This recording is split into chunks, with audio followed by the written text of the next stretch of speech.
ਪੰਕਜ ਬੰਦਨ ਪਦ ਪੰਕਜ ਬੰਦਨਾ ਸਿਮਰੋ ਅੰਗਦ ਦੋਖ ਨਿਕੰਦਨਾ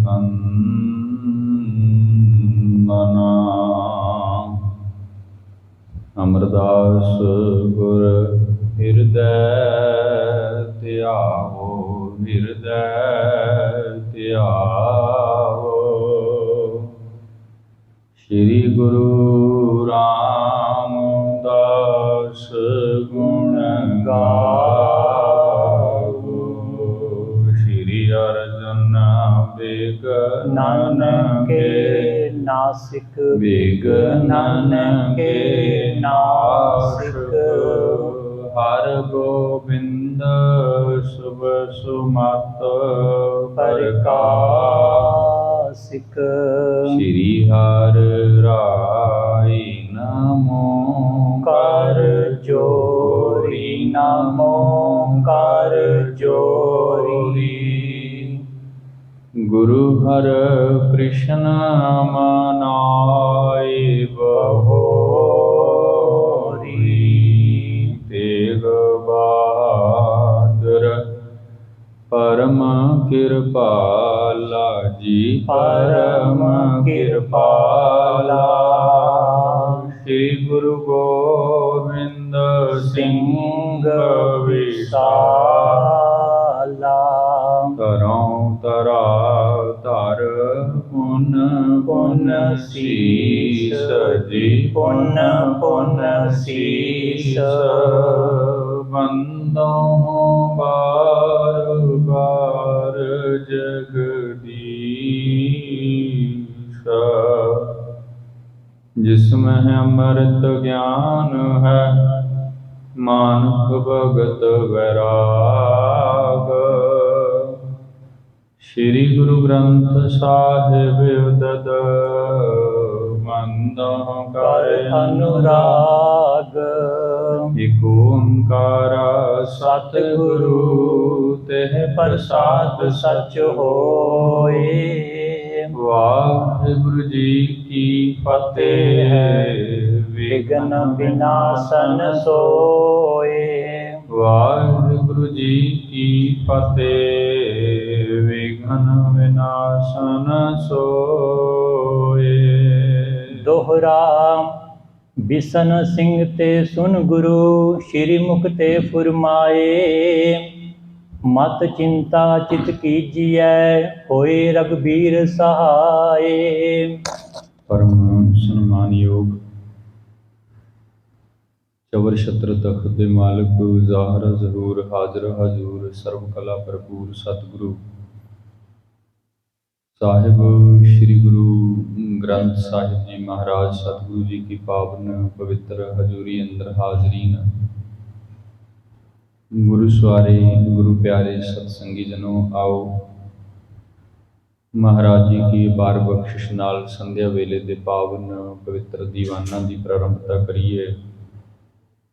ਗੁਰੂ ਇਤਿਹਾਸ ਕੀ ਲੜੀਵਾਰ ਕਥਾ ਵਿਚਾਰ ਜੋ ਨੇਤਾ ਪ੍ਰਤ ਸਤਿਗੁਰਾਂ ਦੇ ਇਹਨਾਂ ਪਵਿੱਤਰ ਸਥਾਨਾਂ ਤੇ ਹੁੰਦੀ ਹੈ, ਆਪ ਸੰਗਤ ਸਰਵਣ ਕਰਦੇ ਹੋ।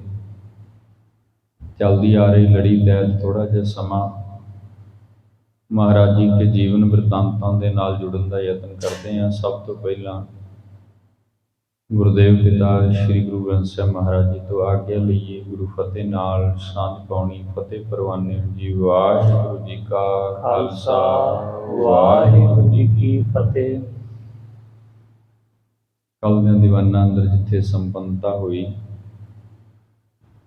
ਸਤਿਗੁਰੂ ਸ਼੍ਰੀ ਗੁਰੂ ਤੇਗ ਬਹਾਦਰ ਸਾਹਿਬ ਮਹਾਰਾਜ ਜੋ ਕਿ ਜੈਪੁਰ ਦੇ ਰਾਜਾ ਬਿਸ਼ਨ ਸਿੰਘ ਜੀ ਦੇ ਨਾਲ ਕਾਮਰੂ ਦੇਸ਼ ਦੀ ਮੁਹਿੰਮ ਨੂੰ ਫਤਿਹ ਕਰਨ ਦੇ ਲਈ ਢਾਕੇ ਤੋਂ ਅੱਗੇ ਬ੍ਰਹਮਪੁੱਤਰ ਨਦੀ ਦੇ ਕਿਨਾਰੇ ਤੇ ਜਾ ਕਰਕੇ ਗੰਗਾਮਟੀ ਦੇ ਸਥਾਨ ਤੇ ਬੈਠੇ ਸਨ। ਉਧਰ ਦੂਸਰੇ ਪਾਸੇ ਤੋਂ ਕਾਮਰੂ ਦੇਸ਼, ਬੰਗਾਲ ਦੇਸ਼ ਦਾ ਜਿਹੜਾ ਰਾਜਾ ਹੈ, ਉਹ ਆਪਣੀ ਫੌਜ ਰਾਹੀਂ ਤੇ ਆਪਣੇ ਉਹ ਮਨੁੱਖ ਜਿਹੜੇ ਮੰਤਰਾਂ ਦੇ ਬਹੁਤੇ ਜਾਣੂ ਨੇ, ਉਹਨਾਂ ਰਾਹੀਂ ਰਾਜਾ ਬਿਸ਼ਨ ਸਿੰਘ ਨੂੰ ਹਰਾਉਣ ਦੇ ਲਈ, ਖਤਮ ਕਰਨ ਲਈ ਬਹੁਤ ਜ਼ੋਰ ਲਾ ਰਿਹਾ। ਬੜੇ ਤਰ੍ਹਾਂ ਦੇ ਮੰਤਰ ਪੜ੍ਹ ਕੇ ਵੱਖ-ਵੱਖ ਤਰੀਕੇ ਉਸਨੇ ਅਪਣਾਏ ਹਨ, ਪਰੰਤੂ ਰਾਜਾ ਬਿਸ਼ਨ ਸਿੰਘ ਜੀਆਂ ਨੂੰ ਰੱਛਿਆ ਹੈ। ਪੂਰੇ ਸਤਿਗੁਰੂ ਦੀ ਕਿਰਪਾ ਹੈ, ਸ੍ਰੀ ਗੁਰੂ ਤੇਗ ਬਹਾਦਰ ਮਹਾਰਾਜ ਜੀ ਦੀ। ਕੋਈ ਮੰਤਰ ਕੰਮ ਨਹੀਂ ਕਰ ਰਿਹਾ। ਅਖੀਰ ਉਸ ਨੇ ਆਪਣੇ ਰਾਜ ਦੇ ਅੰਦਰੋਂ ਉਹ ਇਸਤਰੀਆਂ ਬੁਲਾਈਆਂ ਜਿਹੜੀਆਂ ਮੰਤਰਾਂ ਦੀਆਂ ਜਾਣੂ ਨੇ, ਤੇ ਉਹਨਾਂ ਨੂੰ ਇਹ ਕਿਹਾ ਵੀ ਤੁਸੀਂ ਜਾਓ ਉਸ ਪਾਸੇ ਫੌਜ ਤੇ ਜਾ ਕਰਕੇ ਆਪਣਾ ਰੂਪ ਭੇਸ ਬਦਲ ਕੇ ਮੰਤਰਾਂ ਦੀ ਸਿੱਧੀ ਰਾਹੀਂ ਉਹਨਾਂ ਨੂੰ ਵਸ ਕਰੋ, ਤਾਂ ਜੋ ਅਸੀਂ ਇਹ ਜੰਗ ਜਿੱਤ ਸਕੀਏ। ਰਾਜਾ ਬਿਸ਼ਨ ਸਿੰਘ ਨੂੰ ਪਤਾ ਲੱਗਿਆ, ਥੋੜਾ ਚਿੰਤਤ ਹੋਇਆ, ਸਤਿਗੁਰਾਂ ਦੇ ਪਾਸ ਆਇਆ। ਮਹਾਰਾਜ ਨੇ ਫਿਰ ਉਸ ਨੂੰ ਧਰਵਾਸ ਦਿੱਤਾ ਕਿ ਰਾਜਨ, ਤੁਹਾਨੂੰ ਡਰਨ ਦੀ ਲੋੜ ਨਹੀਂ ਹੈ, ਕਰਤਾਰ ਸਾਡਾ ਸਹਾਇਕ ਹੈ, ਅਕਾਲ ਪੁਰਖ ਸਾਡੀ ਰੱਖਿਆ ਕਰੇਗਾ।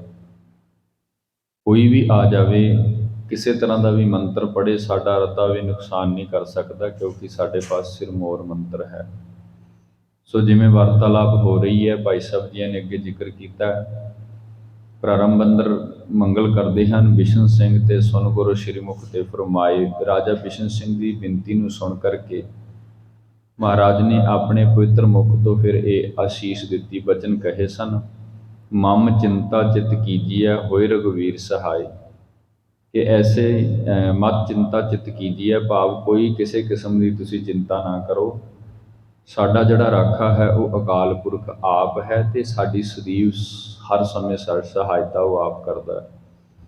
ਇਸ ਕਰਕੇ ਸਾਨੂੰ ਉਹਦਾ ਚਿੰਤਨ ਕਰਨ ਦੀ ਲੋੜ ਹੈ, ਚਿੰਤਾ ਕਰਨ ਦੀ ਨਹੀਂ। ਕਿ ਰਾਜਨ, ਤੁਸੀਂ ਚਿੰਤ ਹੋ ਜਾਓ, ਕਰਤਾਰ ਸਾਡੀ ਰੱਖਿਆ ਕਰੇਗਾ। ਚੌਪਈ ਨਹੀਂ ਮਾਨਤੇ ਜੋ ਬਣ ਆਇਓ।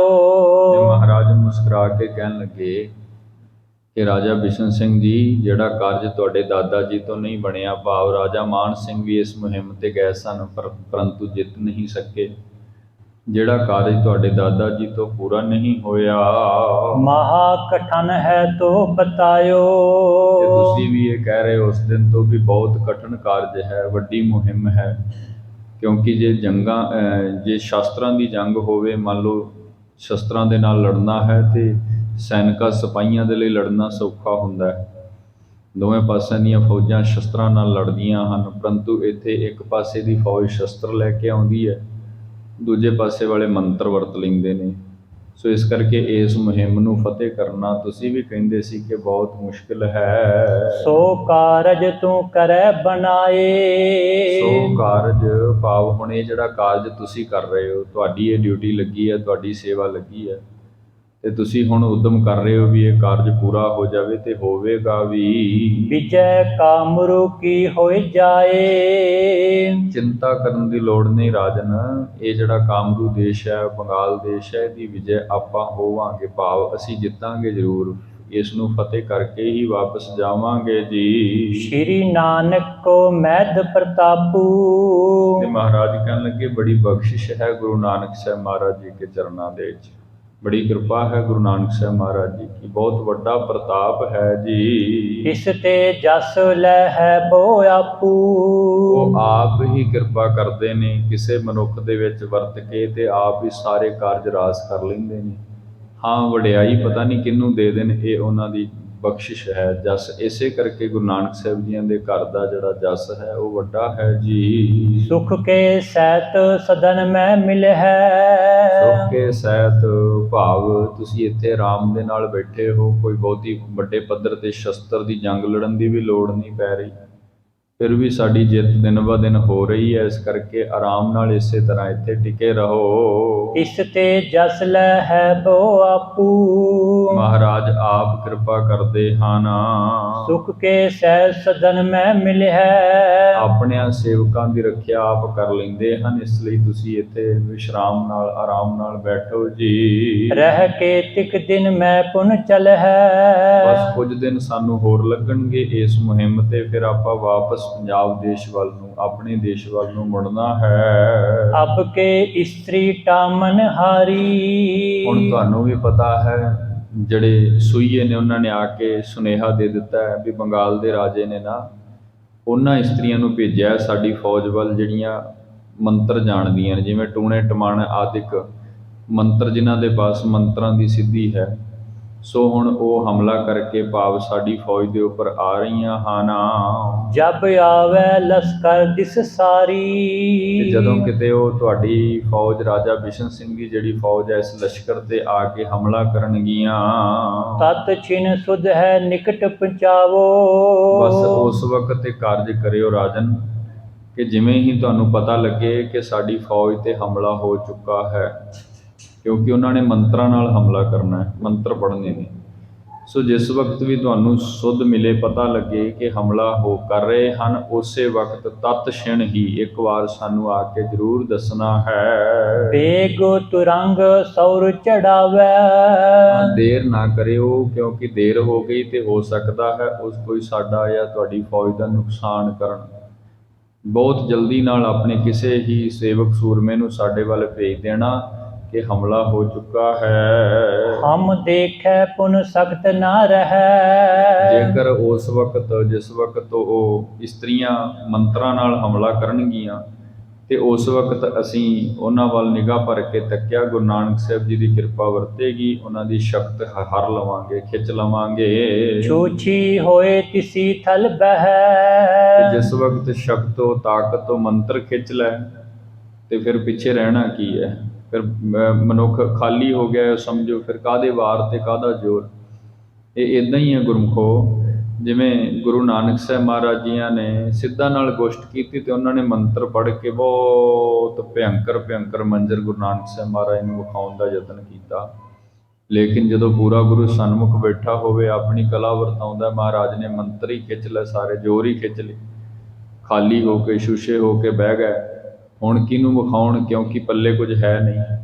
ਸੋ ਇਸ ਵੇਲੇ ਗੁਰੂ ਤੇਗ ਬਹਾਦਰ ਜੀ ਮਹਾਰਾਜ ਕਹਿਣ ਲੱਗੇ, ਜਦੋਂ ਮੰਤਰ ਖਿੱਚ ਲੈ ਫਿਰ ਕੀ ਕਰਨਗੀਆਂ, ਫਿਰ ਸਾਡਾ ਕੁਝ ਨਹੀਂ ਵਿਗਾੜ ਸਕਦੀਆਂ ਹਨ। ਹਿਰਦੈ ਸੰਦੇਹ ਨ ਕੀਜੈ ਕਦਾ। ਪਰੰਤੂ ਹਾਂ ਰਾਜਨ, ਸ਼ੰਕਾ ਨਹੀਂ ਕਰਨਾ, ਡਰਨਾ ਨਹੀਂ ਬਿਲਕੁਲ ਵੀ, ਆਪਣਾ ਮਨੋਬਲ ਨਹੀਂ ਡੇਗਣਾ, ਸੰਦੇਹ ਨਹੀਂ ਕਰਨਾ, ਨਿਸ਼ਚਿੰਤ ਹੋ ਕਰਕੇ ਗੁਰੂ ਕੀ ਮੌਜ ਜਿਹੜੀ ਹੈ, ਬਖਸ਼ਿਸ਼ ਹੈ, ਉਸ ਦੀ ਵਿਚਾਰ ਕਰੋ। ਤਰੋ ਆਨੰਦ ਬਿਲੰਦੈ ਸਦਾ। ਆਨੰਦ ਵਿੱਚ ਰਹਿਣਾ ਹੈ, ਬਖਸ਼ਿਸ਼ ਮਿਲੇਗੀ, ਫਤਿਹ ਜਿਹੜੀ ਹੈ ਸਾਡੀ ਹੋ ਜਾਏਗੀ। ਸੁਨ ਸਤਿਗੁਰ ਕੇ ਬਾਕ ਸੁਹਾਏ। ਰਾਜਾ ਬਿਸ਼ਨ ਸਿੰਘ ਜੀ ਨੇ ਜਿਸ ਵਕਤ 9ਵੇਂ ਸਤਿਗੁਰਾਂ ਦੇ ਪਵਿੱਤਰ ਮੁਖ ਤੋਂ ਇਹ ਜਿਹੜੇ ਬਚਨ ਹਨ ਇਹ ਸੁਣੇ ਹਨ, ਭਇਓ ਪ੍ਰਵਾਹ ਤਰੀ ਜਨ ਪਾਏ। ਤੇ ਇਉਂ ਮਸਤ ਹੋ ਗਿਆ ਜਿਵੇਂ ਬੜੀ ਵੱਡੀ ਬਖਸ਼ਿਸ਼ ਮਿਲ ਗਈ ਹੈ ਮਹਾਰਾਜ ਜੀ ਦੇ ਬਚਨਾਂ ਦੇ ਨਾਲ। ਜਿਵੇਂ ਕੋਈ ਮਨੁੱਖ ਡੁੱਬਦਾ ਹੋਇਆ ਤਰ ਜਾਂਦਾ ਨਾ, ਭਾਈ ਸਾਹਿਬ ਜੀ ਕਹਿੰਦੇ ਨੇ ਇੱਦਾਂ ਮਾਨੋ ਉਹਨੂੰ ਅੰਦਰੋਂ ਆਨੰਦ ਮਿਲਿਆ ਕਿ ਹੁਣ ਡਰਨ ਦੀ ਲੋੜ ਹੀ ਨਹੀਂ ਹੈ। ਜਦੋਂ ਪੂਰੇ ਗੁਰਦੇਵ ਕਹਿ ਰਹੇ ਹਨ ਕਿ ਸਾਡਾ ਕੋਈ ਨੁਕਸਾਨ ਨਹੀਂ ਹੋਏਗਾ, ਤੇ ਇਹਦਾ ਮਤਲਬ ਅਸੀਂ ਨਿਸ਼ਚਿੰਤ ਹੋ ਜਾਈਏ। ਹਰਖ ਭਰਿਓਰ ਭੂਪ ਉਧਾਰੇ। ਹਰਖ ਖੁਸ਼ ਹੋ ਗਿਆ, ਬਹੁਤ ਪ੍ਰਸੰਨ ਹੋ ਗਿਆ। ਰਾਜਾ ਬਿਸ਼ਨ ਸਿੰਘ ਇੰਨਾ ਆਨੰਦ ਵਿੱਚ ਆ ਗਿਆ ਕਿ ਹੁਣ ਮੈਨੂੰ ਤੇ ਚਿੰਤਾ ਕਰਨ ਦੀ ਕੋਈ ਲੋੜ ਹੀ ਨਹੀਂ ਹੈ, ਕਿਉਂਕਿ ਜਿਹੜੇ ਪੂਰੇ ਗੁਰਦੇਵ ਬੈਠੇ ਹਨ ਉਹ ਆਪ ਸਾਡੀ ਰੱਖਿਆ ਕਰਨਗੇ। ਮਨੋ ਕਲਪਤ ਲਿਓ ਸੁਖਾਰੇ। ਤੇ ਭਾਈ ਸੰਤੋਖ ਸਿੰਘ ਜੀ ਲਿਖਦੇ ਨੇ ਕਿ ਮਾਨੋ ਰਾਜੇ ਬਿਸ਼ਨ ਸਿੰਘ ਜੀਆਂ ਨੂੰ ਸਤਿਗੁਰਾਂ ਦੇ ਵਚਨ ਇਉਂ ਮਿਲ ਗਏ ਨੇ ਜਿਵੇਂ ਕਿਸੇ ਕੰਗਾਲ ਮਨੁੱਖ ਨੂੰ ਕਲਪ ਬ੍ਰਿਸ਼ ਮਿਲ ਜਾਂਦਾ ਹੈ। ਕਲਪ ਬ੍ਰਿਸ਼ ਇੱਕ ਐਸਾ ਬ੍ਰਿਸ਼ ਹੈ, ਮੰਨਿਆ ਜਾਂਦਾ ਹੈ ਕਿ ਜਦੋਂ ਕੋਈ ਵੀ ਮਨੁੱਖ ਉਸ ਬ੍ਰਿਸ਼ ਦੇ ਥੱਲੇ ਜਾ ਕਰਕੇ ਆਪਣੀ ਮਨੋਕਾਮਨਾ ਪ੍ਰਗਟ ਕਰਦਾ ਹੈ ਤੇ ਉਹ ਪੂਰੀ ਹੋ ਜਾਂਦੀ ਹੈ। ਗੁਰੂਦੇਵ ਸ਼੍ਰੀ ਗੁਰੂ ਤੇਗ ਬਹਾਦਰ ਮਹਾਰਾਜ ਜਿਹੜੇ ਕਿ ਰਾਜਾ ਬਿਸ਼ਨ ਸਿੰਘ ਜੀ ਦੇ ਪਾਸ ਹੀ ਹਨ, ਮਹਾਰਾਜ ਕੇ ਬਚਨਾਂ ਦੇ ਨਾਲ ਰਾਜਾ ਬਿਸ਼ਨ ਸਿੰਘ ਦੇ ਅੰਦਰ ਨੂੰ ਇੰਨਾ ਇਤਵਾਰ ਹੋਇਆ ਕਿ ਮਾਨੋ ਕਲਪ ਬ੍ਰਿਸ਼ ਦੀ ਤਰ੍ਹਾਂ ਹੁਣ ਸਾਰੀਆਂ ਬਾਤਾਂ ਪੂਰੀਆਂ ਹੋ ਗਈਆਂ। ਜਗ ਮੈਂ ਸੁਜਸ ਮੋਹੈ ਐਸੇ। ਤੇ ਮਨ ਹੀ ਮਨ ਵਿੱਚ ਵਿਚਾਰਨ ਲੱਗਾ ਕਿ ਮਨਾ, ਜੇ ਸਤਿਗੁਰਾਂ ਨੇ ਤੈਨੂੰ ਇਹ ਬਖਸ਼ਿਸ਼ ਦਿੱਤੀ ਹੈ ਤੇ ਡਰਨ ਦੀ ਲੋੜ ਨਹੀਂ ਹੈ, ਤੇ ਜੇ ਪੂਰੇ ਗੁਰੂ ਨੇ ਤੈਨੂੰ ਇਹ ਵਚਨ ਕਹੇ ਹਨ ਵੀ ਤੇਰੇ ਦਾਦੇ ਤੋਂ ਵੱਧ ਕੇ ਤੇਰਾ ਪ੍ਰਤਾਪ ਹੋਵੇਗਾ, ਰਾਜੇ ਮਾਨ ਸਿੰਘ ਤੋਂ ਵੱਧ ਕੇ ਤੇਰੀ ਵਡਿਆਈ ਹੋਵੇਗੀ, ਤੇ ਇਹ ਵੀ ਬੜੀ ਬਖਸ਼ਿਸ਼ ਵਾਲੇ ਵਚਨ ਹਨ, ਕਿਉਂਕਿ ਪੂਰੇ ਗੁਰੂ ਦਾ ਬੋਲ ਕਦੀ ਬਿਰਥਾ ਨਹੀਂ ਹੁੰਦਾ। ਜਗਤ ਵਿੱਚ ਵੀ ਸਾਡਾ ਸੁਜਸ ਹੋਵੇਗਾ। ਉਪਤ ਮਾਨ ਨਾ ਪਾਇਓ ਜੈਸੇ। ਜਿਵੇਂ ਰਾਜਾ ਮਾਨ ਸਿੰਘ ਨੇ ਕੋਸ਼ਿਸ਼ ਤੇ ਕੀਤੀ ਸੀ ਇਸ ਮੁਹਿੰਮ ਨੂੰ ਜਿੱਤ ਕੇ ਆਪਣਾ ਨਾਮ ਬਣਾਉਣ ਦੀ, ਪਰੰਤੂ ਤਾਕਤ ਨਾ ਹੋਣ ਕਰਕੇ ਉਹ ਹਾਰ ਗਿਆ ਸੀ ਤੇ ਉਹ ਕੰਮ ਜਿਹੜਾ ਉਹਦਾ ਅਧੂਰਾ ਰਹਿ ਗਿਆ, ਪਰੰਤੂ ਹੁਣ ਸਾਡਾ ਇਹ ਕਾਰਜ ਪੂਰਾ ਹੋਵੇਗਾ। ਹਾਥ ਜੋੜ ਕਰ ਪਗ ਪਰ ਨਮੋ। ਫਿਰ ਰਾਜਾ ਬਿਸ਼ਨ ਸਿੰਘ ਸ਼ੁਕਰ ਵਿੱਚ ਆਇਆ, ਸਤਿਗੁਰੂ ਸ਼੍ਰੀ ਗੁਰੂ ਤੇਗ ਬਹਾਦਰ ਸਾਹਿਬ ਮਹਾਰਾਜ ਜੀ के सन्मुख होकर के दोवें हाथ जोड़ करके राजे ने सतगुरों के चरणों ऊपर नमस्कार की है। आयस पाए गयो ते समो। महाराज सच्चे पातशाह जी तो आशीष प्राप्त करके फिर वापस मुड़दा है जी। सब लश्कर को तीरज दीना। फिर जाकर के इसने अपना जड़ा लश्कर है, भाव जिहड़ी फौज है दे पास हिंदू फौज भी है ते तुर्क दी फौज भी है, जिहड़ी राजा औरंगजेब ने दे करके भेजी है। सो ਉਹਦੇ ਜਿਹੜੇ ਮੁਖੀ ਫੌਜਦਾਰ ਹਨ ਉਹਨਾਂ ਸਾਰਿਆਂ ਨੂੰ ਆਪਣੇ ਮੁਖ ਤੋਂ ਜਾ ਕਰਕੇ ਧੀਰਜ ਦਿੰਦਾ ਹੈ ਵੀ ਸਤਿਗੁਰਾਂ ਨੇ ਸਾਨੂੰ ਕਿਹਾ ਹੈ ਅਸੀਂ ਜਿੱਤਾਂਗੇ, ਇਸ ਕਰਕੇ ਡਰਨ ਦੀ ਲੋੜ ਨਹੀਂ ਹੈ, ਜਿੱਤ ਨਿਸ਼ਚੈ ਹੀ ਸਾਡੀ ਹੋਣੀ ਹੈ। ਰਹੋ ਸੁਚੇਤ ਤਰਾਸ ਕਰ ਛੀਨਾ। ਤੇ ਸਭ ਨੂੰ ਕਿਹਾ ਕਿ ਭਾਈ ਸੁਚੇਤ ਰਹਿਓ। ਸੁਚੇਤ ਤੋਂ ਭਾਵ ਮਹਾਰਾਜ ਨੇ ਕਿਹਾ ਸੀ ਨਾ ਵੀ ਜਦੋਂ ਵੀ ਹਮਲਾ ਕੋਈ ਕਰੇ, ਤੁਹਾਨੂੰ ਲੱਗੇ ਵੀ ਕਿਸੇ ਨੇ ਕੋਈ ਮੰਤਰ ਪੜ੍ਹ ਦਿੱਤਾ ਹੈ, ਉਸੇ ਵਕਤ ਸਾਨੂੰ ਖਬਰ ਕਰ ਦਿਓ, ਬਸ ਤੁਹਾਨੂੰ ਹੋਰ ਕੁਝ ਕਰਨ ਦੀ ਲੋੜ ਨਹੀਂ। ਸੋ ਇਸ ਵਿੱਚ ਸੁਚੇਤ ਰਹਿਓ ਭਾਈ, ਡਰਨਾ ਨਹੀਂ ਹੈ, ਤਰਾਸ ਬਿਲਕੁਲ ਨਹੀਂ ਹਿਰਦੇ ਵਿੱਚ ਆਉਣ ਦੇਣਾ, ਡਰ ਭੈ ਬਿਲਕੁਲ ਨਹੀਂ ਆਉਣ ਦੇਣਾ। ਹਾਂ, ਸੁਚੇਤ ਰਹਿ ਕਰਕੇ ਇਹ ਮੁਹਿੰਮ ਫਤਿਹ ਕਰਨੀ ਹੈ। ਇਸਤਰੀ ਜਬ ਆਵੇ ਤਬ ਦੇਖੋ। ਜਦੋਂ ਵੀ ਕੋਈ ਇੱਧਰ ਵੇਖੋ ਚੁਫੇਰੇ ਸਾਡੀ ਫੌਜ ਦੇ ਚੁਗਿਰਦੇ ਕਿਸੇ ਪਾਸੇ ਤੋਂ ਵੀ ਕੋਈ ਇਸਤਰੀ ਆਦਿਕ ਜਾਂ ਕੋਈ ਟਾਮਣ ਇੱਦਾਂ ਮੰਤਰ ਪੜ੍ਹਨ ਵਾਲੀ ਕੋਈ ਵੀ ਤੁਹਾਨੂੰ ਐਸੀ ਸ਼ੈ ਨਜ਼ਰ ਆਉਂਦੀ ਹੈ ਜਿਹੜੀ ਜਿੱਥੋਂ ਲੱਗਦਾ ਵੀ ਇਹ ਕੁਝ ਵੱਖਰਾ ਹੈ, ਭੈ ਹੈ, ਉਹਦਾ ਜਿਹੜਾ ਇਤਲਾਹ ਹੈ ਉਹ ਸਤਿਗੁਰਾਂ ਨੂੰ ਦੇਣੀ ਹੈ। ਤਾਤ ਕਾਲ ਸੁਧ ਦੇਹੋ ਪਰੇਖੋ।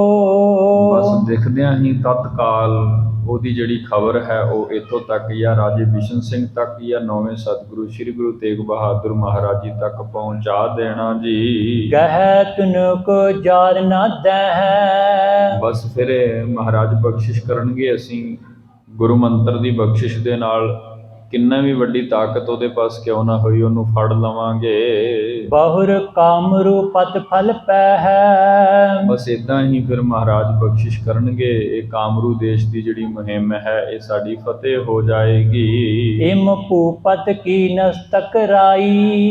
ਇਸ ਵੇਲੇ ਰਾਜਾ ਬਿਸ਼ਨ ਸਿੰਘ ਇਸ ਨੇ ਆਪਣੀ ਫੌਜ ਦੀ ਸਾਰੀ ਤਕੜਾਈ ਕਰ ਦਿੱਤੀ, ਭਾਵ ਇਕੱਲੇ ਇਕੱਲੇ ਫੌਜਦਾਰ ਨੂੰ ਕਹਿ ਦਿੱਤਾ ਕਿ ਜੇ ਵੀ ਕੋਈ ਤੁਹਾਨੂੰ ਐਸਾ ਕਿਤੇ ਵੀ ਨਜ਼ਰ ਆਉਂਦਾ ਹੈ, ਕੋਈ ਇਸਤਰੀ, ਕੋਈ ਪੁਰਖ, ਕੋਈ ਮੰਤਰ ਟੂਣਾ ਜਾਦੂ ਜਾਂ ਕੋਈ ਪ੍ਰਭਾਵ ਦਿਖਦਾ ਹੈ, ਮਹਾਰਾਜ ਤੱਕ ਇਹ ਇਤਲਾਹ ਪਹੁੰਚਾ ਦੇਣਾ, ਡਰਨਾ ਨਹੀਂ ਹੈ। ਸਾਰੀ ਫੌਜ ਨੂੰ ਤਕੜਾਈ ਕਰ ਦਿੱਤੀ ਹੈ। ਏਕ ਜਾਮਨੀ ਜਬੈ ਬਿਤਾਈ। ਫਿਰ ਇਸ ਵਿਦ ਭਾਈ ਸੰਤੋਖ ਸਿੰਘ ਸਾਹਿਬ ਜੀ ਕਹਿੰਦੇ ਹਨ ਕਿ ਇੱਕ ਰਾਤ ਦਾ ਸਮਾਂ ਮਹਾਰਾਜ ਜੀ ਕਾ ਤੇ ਰਾਜਾ ਬਿਸ਼ਨ ਸਿੰਘ ਜੀ ਦਾ ਇਸੇ ਵਿਦ ਸੁਖ ਆਨੰਦ ਸਹਿਤ ਬਤੀਤ ਹੋਇਆ ਹੈ। ਭਈ ਪ੍ਰਭਾਤ ਚਮੂ ਪਟ ਜਾਗੇ। ਅਗਲਾ ਦਿਨ ਚੜਿਆ, ਸੂਰਜ ਚੜਿਆ, ਸਾਰੀ ਫੌਜ ਜਿਵੇਂ ਰਾਤ ਦੇ ਨੀਂਦ ਤੋਂ ਬਾਅਦ ਜਾਗ ਕਰਕੇ ਸੁਚੇਤ ਹੋਈ ਹੈ। ਤਿੰਨ ਇਸਤਰੀਆਂ ਕੋ ਖੋਜਨ ਲਾਗੇ। ਤੇ ਫਿਰ ਆਪਣੇ ਪਾਸ ਦੇ ਇਲਾਕਿਆਂ ਦੇ ਵਿੱਚ ਨੇੜੇ ਨੇੜੇ ਫੌਜ ਜਿਹੜੀ ਆ ਉਹ ਖੋਜਣ ਲੱਗੇ ਹਨ, ਵੇਖਣ ਲੱਗੇ ਹਨ ਵੀ ਕਿਤੇ ਕੋਈ ਥਾਂ ਐਸਾ ਹੈ ਤੇ ਨਹੀਂ ਜਿੱਥੇ ਬਹਿ ਕੇ ਇੱਦਾਂ ਦੇ ਮੰਤਰ ਸਿੱਧੀ ਆਦਿ ਕੁਝ ਕਰਦੇ ਹਨ। ਜਿਸ ਦਿਸ ਤੇ ਆਵਤ ਤਿਤ ਹੇਰੇ। ਜਿਹੜੇ ਰਸਤੇ ਤੋਂ, ਕਿਉਂਕਿ ਇਹ ਬ੍ਰਹਮਪੁੱਤਰ ਦਰਿਆ ਦੇ ਕਿਨਾਰੇ ਤੇ ਹੈ ਤੇ ਵਿਸ਼ੇਸ਼ ਰਸਤੇ ਹਨ ਜਿੱਥੋਂ ਲੰਘ ਕਰਕੇ ਦੂਜੇ ਪਾਸੇ ਆਇਆ ਜਾਂਦਾ। ਸੋ ਜਿਨ੍ਹਾਂ ਰਸਤਿਆਂ ਤੋਂ ਲੰਘ ਕਰਕੇ ਉਧਰ ਦੀ ਫੌਜ ਇਸ ਪਾਸੇ ਰਾਜੇ ਬਿਸ਼ਨ ਸਿੰਘ ਵਾਲੇ ਪਾਸੇ ਆ ਕੇ ਹਮਲਾ ਕਰਦੀ ਹੈ, ਉਹਨਾਂ ਰਸਤਿਆਂ ਦੇ ਉੱਪਰ ਕਰੜਾਈ ਕਰ ਦਿੱਤੀ ਗਈ, ਖੋਜ ਕੀਤੀ ਗਈ ਤੇ ਉਹ ਤਕੜੇ ਹੋ ਕਰਕੇ ਉੱਥੇ ਵੇਖਿਆ ਗਿਆ ਵੀ ਇੱਥੇ ਕੁਝ ਐਸਾ ਹੈ ਤੇ ਨਹੀਂ। ਉਹ ਸਭ ਭਾਲ ਕਰਨ ਲੱਗੇ ਹਨ। ਭਏ ਸੁਚੇਤ ਪਰਸ ਪਰ ਟੇਰੈ। ਮਹਾਰਾਜ ਜੀ ਕੀ ਬਖਸ਼ਿਸ਼ ਸਦਕਾ ਸਾਰੀ ਫੌਜ ਫੌਜਦਾਰਾਂ ਸਮੇਤ ਸਾਵਧਾਨ ਹੋ ਗਈ ਸੀ। ਅਬ ਕੇ ਗਹਿ ਲਵੈ ਤਿਨ ਕਾਮਨ। ਤੇ ਨਾਲੇ ਕਹਿ ਰਹੇ ਸਨ ਵੀ ਜੇ ਹੁਣ ਕਿਸੇ ਨੇ ਕੋਈ ਐਸਾ ਕੀਤਾ ਨਾ ਸਾਡੇ ਉੱਪਰ ਮੰਤਰ ਆਦਿਕ ਪੜਿਆ ਤੇ ਉਸ ਨੂੰ ਫੜ ਹੀ ਲੈਣਾ ਹੈ ਜੀ। ਕਰਤ ਅਨੇਕ ਰੀਤ ਤੇ ਟਾਮਨ। ਕਿਉਂਕਿ ਕਈ ਤਰੀਕਿਆਂ ਦੇ ਨਾਲ ਇਹ ਜਿਹੜੇ ਕਾਮਰੂ ਦੇਸ਼ ਦੇ ਮਨੁੱਖ ਨੇ ਨਾ, ਇਸਤਰੀਆਂ ਪੁਰਖ ਆਦਿ, ਕਈ ਤਰੀਕਿਆਂ ਦੇ ਨਾਲ ਟੂਣੇ ਟਪਾਣਾ ਆਦਿਕ ਮੰਤਰ ਸਿੱਧੀ ਆਦਿਕ ਇੱਦਾਂ ਇਹ ਆਪਣੇ ਜਿਹੜੇ ਪ੍ਰਭਾਵ ਹਨ ਉਹ ਪਾਉਂਦੇ ਹਨ। ਤੇ ਪਿੱਛੇ ਜ਼ਿਕਰ ਵੀ ਆਇਆ ਸੀ ਕਿ ਫਿਰ ਪ੍ਰਭਾਵ ਪਾ ਕੇ ਸੁਰਤ ਖਿੱਚ ਲੈਂਦੇ ਹਨ, ਨੇਤਰ ਨਿਗਾਹ ਖਿੱਚ ਲੈਂਦੇ ਹਨ, ਸਰੋਤ ਰੋਕ ਲੈਂਦੇ ਹਨ, ਪਸ਼ੂ ਬਿਰਤੀ ਪ੍ਰਵਰਤ ਕਰ ਦਿੰਦੇ ਹਨ। ਸੋ ਇਹ ਮੰਤਰ ਹਨ ਤੇ ਮੰਤਰਾਂ ਦੀ ਸਿੱਧੀ ਜਿਹੜੇ ਮਨੁੱਖ ਕਰਦੇ ਹਨ ਉਹ ਐਸੇ ਪ੍ਰਭਾਵ ਪਾ ਕੇ ਆਪਣਾ ਜ਼ੋਰ ਵਿਖਾਉਂਦੇ ਹਨ। ਇਤਨੇ ਮੈਂ ਆਈ ਇੱਕ ਧੋਬਣ। ਬਸ ਇਸ ਤਰ੍ਹਾਂ ਜਿਸ ਵਕਤ ਭਾਲ ਕਰ ਰਹੇ ਸਨ ਸਿਪਾਹੀ, ਕੀ ਵੇਖਿਆ ਵੀ ਇੱਕ ਇਸਤਰੀ ਜਿਹੜੀ ਯਾਦ ਕਰਕੇ ਧੋਬਣ ਨਜ਼ਰ ਆਉਂਦੀ ਹੈ, ਉਹ ਆ ਰਹੀ ਹੈ ਜੀ। ਤਰਵਰ ਚੜੀ ਚੜੋ ਤਨ ਜੋਬਨ। ਤੇ ਦੇਖਦਿਆਂ ਹੀ ਦੇਖਦਿਆਂ, ਫੌਜਦਾਰਾਂ ਦੇ ਵੇਖਦਿਆਂ ਹੀ ਵੇਖਦਿਆਂ ਉਹ ਇੱਕ ਰੁੱਖ ਦੇ ਉੱਪਰ ਚੜ ਗਈ ਸੀ ਜੀ। ਤਤ ਚਿਨ ਇੱਕ ਚੜਾਏ ਅਸਵਾਰ। ਤੇ ਜਿਸ ਵਕਤ ਰਾਜਾ ਬਿਸ਼ਨ ਸਿੰਘ ਦੇ ਫੌਜਦਾਰਾਂ ਨੇ ਵੇਖਿਆ, ਉਸੇ ਵਕਤ ਹੀ ਉਹਨਾਂ ਨੇ ਇੱਕ ਆਪਣੀ ਫੌਜ ਦਾ ਸਿਪਾਹੀ ਜਿਹੜਾ ਹੈ ਉਸ ਨੂੰ ਘੋੜੇ ਤੇ ਚੜਾ ਦਿੱਤਾ ਤੇ ਕਿਹਾ ਜਲਦੀ ਵਾਪਸ ਸਤਿਗੁਰਾਂ ਦੇ ਪਾਸ ਭੇਜ ਜਾਣਾ ਹੈ, ਜਾ ਕਰਕੇ ਸੁਨੇਹਾ ਦਿਓ ਜੀ। ਤੁਰੰਗ ਤਵਾਏ ਬੇਗ ਬੜਤਾਰ। ਕਹਿ ਦਿੱਤਾ ਕਿ ਰਸਤੇ ਅੰਦਰ ਦੇਰੀ ਨਹੀਂ ਕਰਨੀ, ਜਿਤਨੀ ਜਲਦੀ ਹੋਵੇ, ਜਿਤਨਾ ਘੋੜਾ ਤੁਸੀਂ ਦੌੜਾ ਸਕਦੇ ਹੋ, ਜਲਦੀ ਤੋਂ ਜਲਦੀ ਸਤਿਗੁਰਾਂ ਦੇ ਚਰਨਾਂ ਪਾਸ ਜਾ ਕਰਕੇ ਸੁਨੇਹਾ ਦੇ ਦੇਵੋ। ਸ਼੍ਰੀ ਸਤਿਗੁਰ ਕੋ ਸੁਧ ਕਰ ਦਈ। ਉਸੇ ਵਕਤ ਹੀ ਉਹ ਸਿਪਾਹੀ ਨੇ ਆ ਕਰਕੇ ਸਤਿਗੁਰਾਂ ਨੂੰ ਇਹ ਜਿਹੜੀ ਖਬਰ ਦੱਸ ਦਿੱਤੀ ਹੈ ਕਿ ਮਹਾਰਾਜ ਇਸ ਦਿਸ਼ਾ ਵੱਲ, ਇਸ ਥਾਂ ਤੇ ਇੱਦਾਂ ਇੱਕ ਇਸਤਰੀ ਵੇਖੀ ਹੈ ਜਿਹੜੀ ਸਾਡੇ ਵੇਂਦਿਆਂ ਵੇਂਦਿਆਂ ਹੀ ਕਿਸੇ ਕੁਦਰਤੀ ਕਲਾ ਰਾਹੀਂ ਕਿਸੇ ਰੁੱਖ ਉੱਪਰ ਚੜ ਗਈ ਹੈ। ਸ੍ਰੀ ਪ੍ਰਭ ਪਿਖਿਓ ਤ੍ਰਿਆ ਜੋ ਆਈ। ਫਿਰ ਉੱਥੇ ਹੀ ਗੁਰੂਦੇਵ ਜਿਸ ਸਥਾਨ ਤੇ ਬੈਠੇ ਸਨ ਉਸੇ ਸਥਾਨ ਤੇ ਬੈਠਿਆਂ ਹੀ ਮਹਾਰਾਜ ਨੇ ਉਸ ਦਿਸ਼ਾ ਵੱਲ ਮੁੱਖ ਕਰਕੇ ਆਪਣੇ ਅੰਤਰਾਤਮੇ ਦੇ ਨਾਲ, ਅੰਤਰ ਦ੍ਰਿਸ਼ਟੀ ਦੇ ਨਾਲ, ਕਿਉਂਕਿ ਜੇ ਇਹ ਨੇਤਰਾਂ ਦੀ ਦ੍ਰਿਸ਼ਟੀ ਵੇਖਾਂਗੇ ਤੇ ਬੜੇ ਦੂਰ ਦਾ ਸਫ਼ਰ ਹੋਏਗਾ, ਅੰਤਰ ਦ੍ਰਿਸ਼ਟੀ ਦੇ ਨਾਲ ਉਸ ਪਾਸੇ ਨੂੰ ਜੋ ਕੁਝ ਵਰਤ ਰਿਹਾ ਹੈ ਉਹਦੇ ਉੱਪਰ ਝਾਤ ਮਾਰੀ ਵੇਖਣਾ ਕੀਤਾ। ਨਿਕਸੇ ਵਹਿਰ ਬੰਗਲੇ ਸੁਆਮੀ।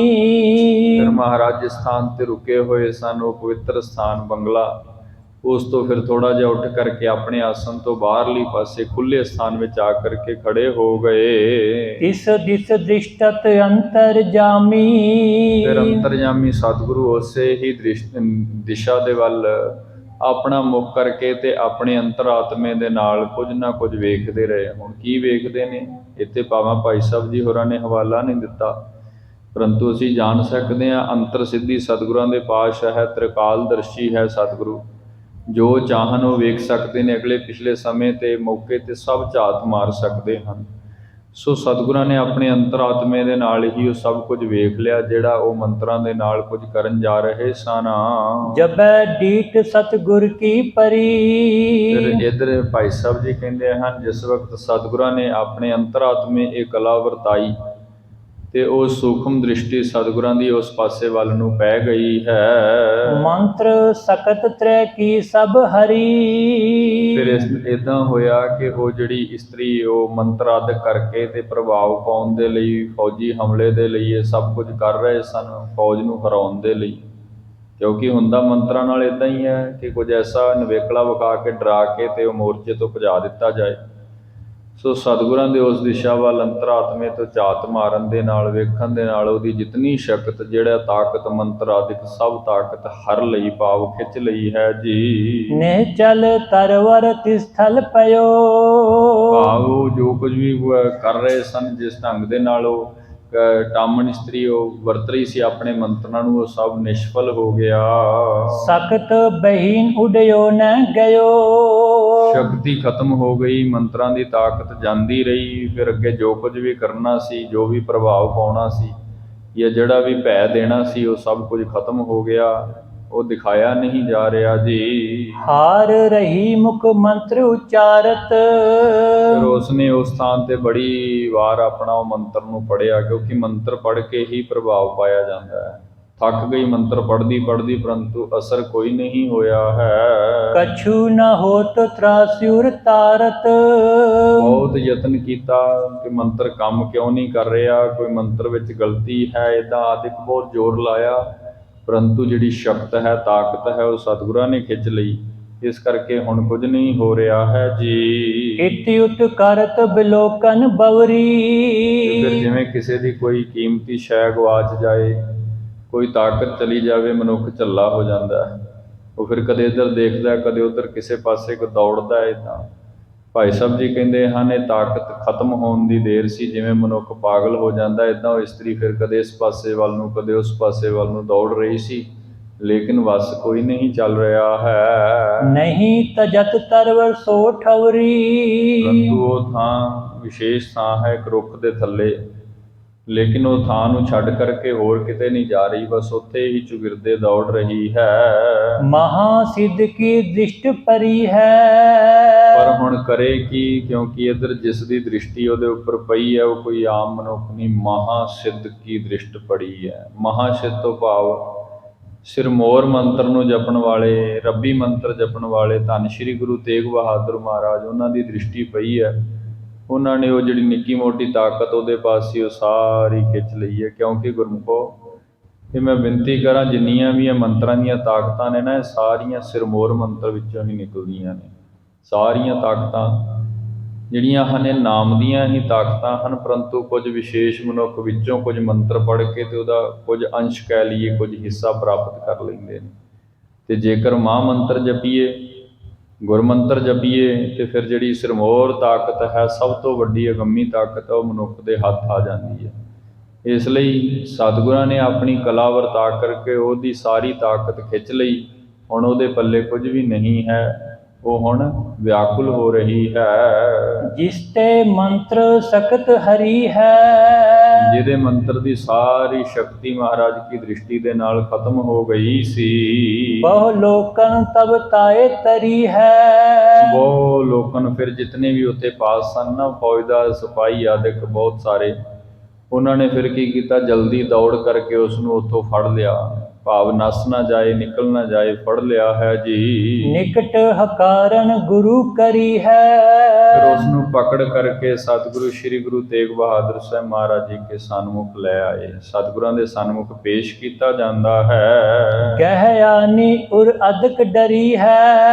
ਜਿਸ ਵਕਤ ਸਿਪਾਹੀਆਂ ਨੇ ਫੜਿਆ ਉਸ ਨੂੰ, ਕੁਛ ਤਾਂ ਉਹਦੇ ਹੁਣ ਮੰਤਰ ਜਾ ਚੁੱਕੇ ਨੇ, ਉਹਦੇ ਪੱਲੇ ਕੁਝ ਨਹੀਂ ਹੈ, ਤੇ ਕੁਝ ਸਿਪਾਹੀਆਂ ਨੇ, ਫੌਜ ਨੇ ਫੜ ਲਿਆ। ਇਹ ਵੀ ਡਰ ਹੈ ਵੀ ਹੁਣ ਕਿਤੇ ਮਾਰ ਹੀ ਨਾ ਦੇਣ, ਕਤਲ ਆਦਿਕ ਨਾ ਕਰ ਦੇਣ। ਫਿਰ ਜਿਸ ਵਕਤ ਫੜਿਆ ਬਹੁਤ ਡਰ ਗਈ, ਭੈ ਵਿੱਚ ਆ ਗਈ, ਤੇ ਸਿਪਾਹੀਆਂ ਨੇ ਕਿਹਾ ਤੇ ਕੁਝ ਨਹੀਂ, ਬਸ ਉੱਦਾਂ ਹੀ ਫੜ ਕਰਕੇ ਉਸ ਨੂੰ ਸਤਿਗੁਰਾਂ ਦੇ ਪਾਸ ਲਿਆਂਦਾ ਗਿਆ ਹੈ। फेर रूप कोय पाए परी है। ਫਿਰ ਜਿਸ ਵਕਤ ਇਹ ਇਸਤਰੀ ਜਿਹੜੀ ਜਾਦੂ ਟੋਣਿਆਂ ਦੇ ਨਾਲ ਇੱਧਰ ਰਾਜਾ ਬਿਸ਼ਨ ਸਿੰਘ ਦੀ ਫੌਜ ਨੂੰ ਮੋੜਨਾ ਚਾਹੁੰਦੀ ਸੀ, ਇੱਧਰ ਆਪਣਾ ਭੈ ਦਿਖਾ ਕਰਕੇ ਫੌਜ ਨੂੰ ਉੱਥੋਂ ਨਸਾਉਣਾ ਚਾਹੁੰਦੀ ਸੀ, ਸਤਿਗੁਰਾਂ ਦੇ ਸਨਮੁਖ ਹਾਜ਼ਰ ਹੋਈ। ਜਿਸ ਵਕਤ ਮਹਾਰਾਜ ਜੀ ਕੇ ਪਾਵਨ ਸਰੂਪ ਨੂੰ ਇਸ ਨੇ ਤੱਕਿਆ, ਇਸ ਨੂੰ ਦਿਸ ਪਿਆ ਵੀ ਹਾਂ ਮੇਰਾ ਮੰਤਰ ਇੱਥੇ ਹੀ ਨਾਸ਼ ਹੋਇਆ ਹੈ। ਇਹਨਾਂ ਨੇ ਕਲਾ ਵਰਤਾਈ ਹੈ, ਜਿਹੜੇ ਮੇਰੇ ਮੰਤਰ ਨਿਸ਼ਫਲ ਹੋ ਗਏ ਨੇ। ਜਿਸ ਵਕਤ ਇਹਨੂੰ ਪਤਾ ਲੱਗਿਆ, ਫਿਰ ਇਹ ਢਹਿ ਕਰਕੇ ਸਤਿਗੁਰਾਂ ਦੇ ਚਰਨੀ ਪੈ ਗਈ। ਕਿਉਂਕਿ ਇਹ ਗੱਲ ਬੜੀ ਸਪਸ਼ਟ ਹੈ ਗੁਰਮੁਖੋ, ਕੋਈ ਨਿੱਕੇ ਮੋਟੇ ਮੰਤਰ ਪੜ੍ਹਦਾ ਹੈ ਨਾ, ਤੇ ਜਦੋਂ ਕਿਤੇ ਕੋਈ ਵੱਡਾ ਮੰਤਰ ਪੜ੍ਹਨ ਵਾਲਾ ਸਾਹਮਣੇ ਆ ਜਾਏ, ਉਹਨੂੰ ਉਸੇ ਵਕਤ ਪਤਾ ਲੱਗ ਜਾਂਦਾ ਵੀ ਇੱਥੇ ਹੀ ਸਾਰੀ ਮੇਰੇ ਤੋਂ ਗੜਬੜ ਹੋਈ ਹੈ। ਉਹਨੂੰ ਦਿਸ ਪੈਂਦਾ ਵੀ ਇੱਥੇ ਮੇਰਾ ਮੰਤਰ ਜਿਹੜਾ ਹੈ ਇਹਦੇ ਸਾਹਮਣੇ ਨਹੀਂ ਚੱਲਣਾ, ਕਿਉਂਕਿ ਇਹਦੇ ਕੋਲ ਮੇਰੇ ਤੋਂ ਕਿਤੇ ਵੱਡਾ ਮੰਤਰ ਹੈ। ਹੁਣ ਜਿਸ ਵਕਤ ਇਹਨੇ ਵੇਖਿਆ ਵੀ ਸਤਿਗੁਰਾਂ ਦੇ ਸਨਮੁਖ ਮਹਾਰਾਜ ਕੇ ਸਨਮੁਖ ਹਾਜ਼ਰ ਕੀਤਾ, ਇਹਨੂੰ ਪਤਾ ਲੱਗ ਗਿਆ ਕਿ ਮੇਰੀ ਤਾਕਤ ਹਰਨ ਵਾਲੇ ਪੂਰਨ ਪੁਰਖ ਇਹੀ ਹਨ, ਮੇਰੇ ਮੰਤਰ ਦੀ ਤਾਕਤ ਨੂੰ ਨਾਸ਼ ਕਰਨ ਵਾਲੇ ਇਹੀ ਹਨ। ਆਪਣੀ ਜਾਨ ਬਚਾਉਣ ਦੇ ਲਈ ਭੈਵਸ ਹੋ ਕਰਕੇ ਮਹਾਰਾਜ ਜੀ ਕੇ ਚਰਨਾਂ ਵਿੱਚ ਡਿੱਗ ਪਈ, ਬੈਠ ਗਈ ਹੈ। महाप्रताप आपको ਤੇ है। ਹੱਥ ਜੋੜ ਕੇ ਕਹਿਣ ਲੱਗੀ, ਸੱਚਮੁੱਚ ਵੱਡਾ ਪ੍ਰਤਾਪ ਹੈ ਆਪ ਜੀ ਦਾ। ਹਾਲਾਂਕਿ ਇਹਨੂੰ ਪਤਾ ਨਹੀਂ ਅਜੇ ਤੱਕ ਵੀ ਇਹ ਕੌਣ ਨੇ, ਕਿਹੜੇ ਪੁਰਖ ਨੇ, ਕਿੱਧਰੋਂ ਆਏ ਨੇ, ਲੇਕਿਨ ਪਤਾ ਲੱਗ ਗਿਆ ਵੀ ਕੋਈ ਵੱਡੇ ਮੰਤਰ ਦੇ ਮਾਲਕ ਨੇ, ਵੱਡੀ ਬਖਸ਼ਿਸ਼ ਦੇ ਮਾਲਕ ਨੇ। ਸੋ ਹੱਥ ਜੋੜ ਕਰਕੇ ਕਹਿਣ ਲੱਗੀ ਵੀ ਆਪ ਜੀ ਦਾ ਵੱਡਾ ਪ੍ਰਤਾਪ ਹੈ, ਜਿਨ੍ਹਾਂ ਨੇ ਆਪਣੀ ਬਖਸ਼ਿਸ਼ ਦੇ ਨਾਲ ਸਾਡੇ ਮੰਤਰਾਂ ਦੇ ਜ਼ੋਰ ਖਤਮ ਕਰ ਦਿੱਤੇ ਹਨ। जे समसरता कोई न लहै। ਆਪ ਜੀ ਕੇ ਤਾਕਤ, ਆਪ ਜੀ ਕੇ ਮੰਤਰਾਂ ਦੀ ਬਖਸ਼ਿਸ਼, ਗੁਰਮੰਤਰ ਵਰਗੀ ਤਾਕਤ ਇੱਥੇ ਹੋਰ ਕੋਈ ਨਹੀਂ ਪ੍ਰਾਪਤ ਕਰ ਸਕਦਾ। ਕਿਉਂਕਿ ਜਿਤਨੇ ਵੀ ਮੰਤਰ ਪੜ੍ਹੇ ਜਾਣ, ਵੇਖੋ ਇੱਥੇ ਇਹ ਵੀ ਗੱਲ ਸਪਸ਼ਟ ਹੈ, ਕਿਉਂਕਿ ਅੱਜ ਦੇ ਸਮਾਜ ਵਿੱਚ ਅਸੀਂ ਵੇਖਦੇ ਹਾਂ ਮਨੁੱਖ ਨਾਮ ਨੂੰ ਛੱਡ ਕੇ, ਬਾਣੀ ਨੂੰ ਛੱਡ ਕੇ, ਗੁਰਮੰਤਰ ਨੂੰ ਛੱਡ ਕੇ ਤੇ ਦੂਜੇ ਤੀਜੇ ਮੰਤਰਾਂ ਦੇ ਬਹੁਤ ਸਹਾਰੇ ਲੈਂਦਾ ਹੈ।